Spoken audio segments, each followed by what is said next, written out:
Oke, ketemu lagi di Bincang Bisnis bareng Haikal Rusli. I have some things to say, so take it on the way and listen to me, to be. You have to seize my sense, release me with intent. It is not easy, please me.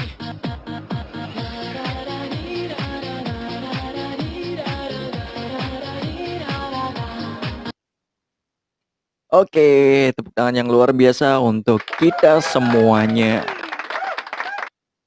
Nah, kalau sebelumnya saya membahas tentang cara memulai bisnis gitu ya tanpa tapi dan tanpa nanti. Dan di kesempatan hari ini saya ingin cerita ke teman-teman semua tentang 5 sebab ya kenapa bisnis ini bisa gagal gitu ya atau em, tidak memiliki sebuah income yang tepat untuk bisa kita jalani gitu ya. Nah, seperti apa kelima penyebab itu? Yuk, mari kita simak pembelajarannya lebih detail lagi di Haikal Rusli Official. Nah, perlu diinformasikan juga untuk teman-teman semua bahwasanya bincang bisnis bareng Haikal Rusli ini akan tayang setiap hari Sabtu di Haikal Rusli Official ya. Lebih khususnya setiap pukul 9 pagi ya waktu Indonesia bagian barat ya, sehingga teman-teman bisa mendapatkan update-update terbarunya di hari Sabtu. Nah, konon katanya gitu ya dari Harvard Business School, mereka pernah melakukan sebuah research gitu ya, mereka pernah melakukan sebuah penelitian ya yang mengatakan bahwa dalam 4 tahun pertama gitu ya, ada kisaran 80% ya, bisnis itu tutup dan bangkrut ya. Dan 20% sisanya 4 tahun ke depannya ya, dari 20 sisanya ini 80 persennya juga ya, mereka akan tutup dan bangkrut. Artinya, dari 100 pebisnis gitu ya, dalam waktu 8 tahun kemudian gitu ya, hanya ada 2 sampai 4 bisnis yang bertahan gitu ya. Nah, kenapa hal itu bisa terjadi gitu ya? Padahal, awal kita ingin memulai adalah tentu saja ingin mendapatkan sebuah keuntungan gitu ya, memiliki banyak waktu dan memiliki, banyak penghasilan gitu ya. Nah, tapi di lain kesempatan bahwasanya banyak sekali orang yang tidak tahan terhadap sebuah prosesnya gitu ya, dan banyak sekali orang yang menginginkan jalur instan gitu ya tentang, bagaimana cara cepatnya seperti apa gitu ya. Nah, kalau saja hal itu bisa bisa terjadi gitu ya, maka banyak sekali orang yang menginginkan hal tersebut gitu ya. Nah, ada 5 hal yang perlu kita perhatikan gitu ya. Ketika kita mengetahui sebabnya gitu ya, maka kita akan mengubah akibatnya ya. Karena, dalam dalam hal apapun gitu ya, pasti akan terjadi sebuah sebab dan akibat gitu ya. Nah, kalau saja kita tahu, penyebabnya seperti apa, maka juga kita akan tahu nantinya ya, kita juga akan bisa memprediksi, akibatnya akan seperti apa ya. Penyebab yang pertama kenapa bisnis ini bisa tutup dan bangkrut adalah karena, yang pertama adalah karena kurangnya sebuah pemahaman akan kebutuhan pasar ya. Jadi, mmm, kebutuhan pasar ini harus kita penuhi gitu ya, dan harus kita research juga ya, tentang bagaimana cara mereka mulai dari mendapatkan barangnya seperti apa, ya, cara ordernya seperti apa gitu ya. Bahkan sampai, mungkin variasinya seperti apa ya, atau variannya seperti apa gitu ya. Kapan harus kita melakukan upgrade gitu ya, kapan harus kita melakukan sebuah perbaikan gitu ya. Kayak misal, modelnya kita perbarui gitu ya, fiturnya kita tambahi gitu ya.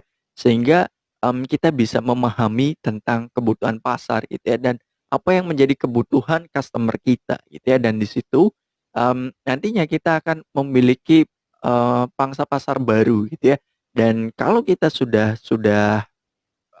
tahu gitu ya, pemahaman tentang kebutuhan dari customer kita gitu, maka peluang kita untuk bertahan dalam bisnis akan semakin sangat besar gitu ya.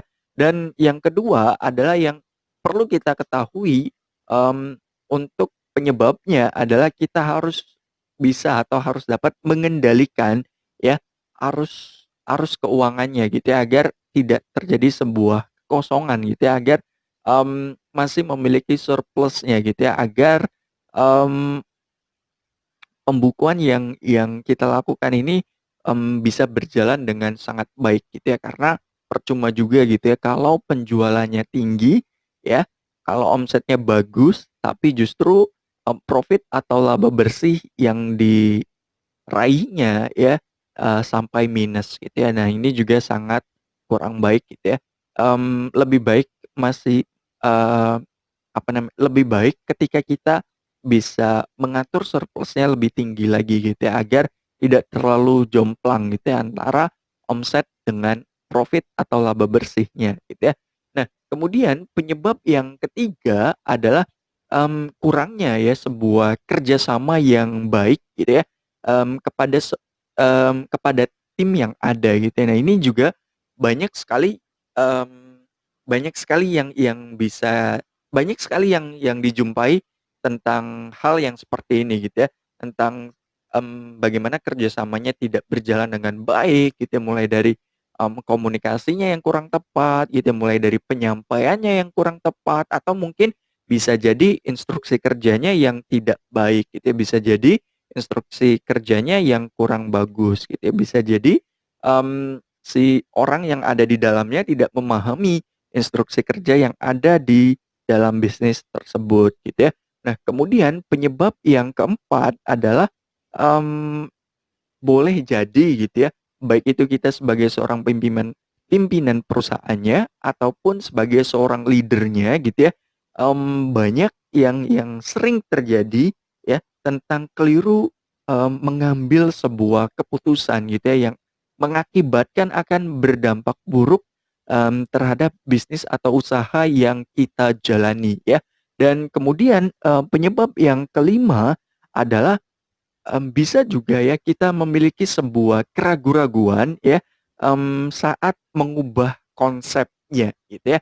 Nah, ini juga mengubah konsep ini sangat sangat menarik gitu ya, kita harus, menyesuaikan dengan lingkungan yang ada di sekitar kita gitu ya, mmm bukan berarti kita tidak mempertahankan brand yang kita bangun gitu ya, tapi ya dengan kita, sedikit saja mengubah konsepnya, maka kita juga akan bisa mengubah hasilnya gitu ya. Banyak sekali, kita yang terjebak dalam sebuah, apa namanya, dalam sebuah prinsip ya, tapi tidak banyak yang fleksibel dalam melakukan sebuah cara dan upaya ya.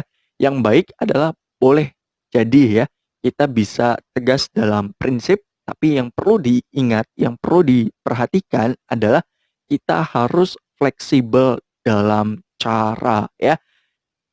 Nah, dari kecil sampai besar saat ini kita sering sekali mendengar ya bahwasanya, banyak jalan menuju Roma gitu ya.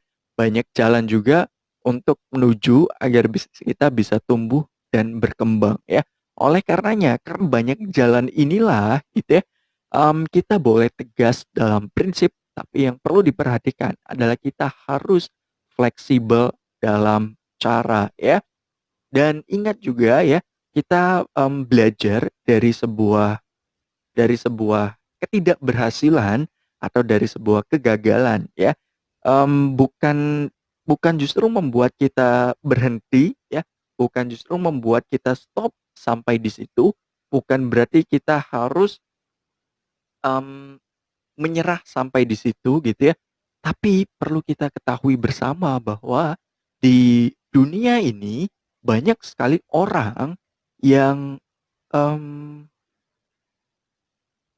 ditemukan bahwasanya, keberhasilan yang mereka capai sampai saat ini, tentu saja mereka mengawalinya dengan banyak sekali sebuah kegagalan yang dilakukan bukan hanya sekali bahkan berkali-kali ya. Kita lihat bagaimana Thomas Alva Edison gitu ya, bagaimana menghabiskan jatah gagalnya untuk hanya menemukan sebuah bohlam lampunya gitu ya. Terus juga bagaimana tentang Kolonel Sanders gitu ya, yang memperkenalkan KFC-nya gitu ya ke banyak orang ya, sehingga bisa diterima sampai saat ini gitu ya. Kita perlu tahu gitu ya tentang bagaimana proses yang perlu mereka lakukan sampai titik itu gitu ya. Perlu ingat juga mereka melakukannya tidak sekali langsung berhasil gitu ya, tapi ini membutuhkan sebuah pembekalan, membutuhkan sebuah pemahaman, membutuhkan sebuah pembelajaran ya, agar kita terus-menerus melakukan sebuah perubahan ya, agar tujuannya adalah tentu saja ya, agar hari ini lebih baik dari hari kemarin ya. Mungkin itu yang bisa saya sampaikan dalam video kali ini.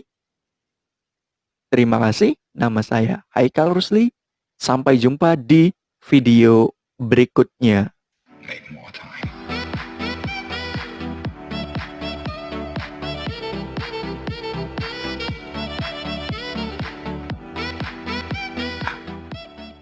Untuk info seminar dan training tentang Haikal Rusli, klik di www.haikalrusli.com atau hubungi di 0895 0633 8444.